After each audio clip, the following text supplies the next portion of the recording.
ইরানের ক্রমবর্ধমান আন্দোলনে জোরালো হচ্ছে সরকার পতনের দাবি। সহিংস হয়ে ওঠা বিক্ষোভ দমনে কঠোর অবস্থান নিয়েছে খামেনি প্রশাসন।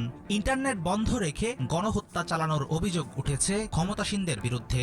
সংবাদ জানার নির্ভরযোগ্য কোনো উপায় না থাকায় চলমান পরিস্থিতি নিয়ে ছড়াচ্ছে নানামুখী সন্দেহ ও আশঙ্কা। ইরান সরকারের দাবি, জনতার রোষানল উস্কে দিচ্ছে আমেরিকা ও ইসরায়েল। আর দূর থেকে উত্তেজনার আগুনে ঘি ঢালছেন নির্বাসিত রাজা শাহরেজা পাহলভি। বিক্ষোভে অংশ নেওয়া জনতার সঙ্গে আইন প্রয়োগকারী সংস্থার সংঘর্ষে দুই পক্ষেই বাড়ছে হতাহতের সংখ্যা। ইসলামী প্রজাতন্ত্র প্রতিষ্ঠার ৪৭ বছরের ইতিহাসে ইরানে এমন আগে কখনো হয়নি। প্রশ্ন হলো, এখন কোন দিকে গড়াচ্ছে ইরানের আন্দোলন? দেশটিতে সত্যিই কি ব্যাপক হারে হত্যার ঘটনা ঘটছে?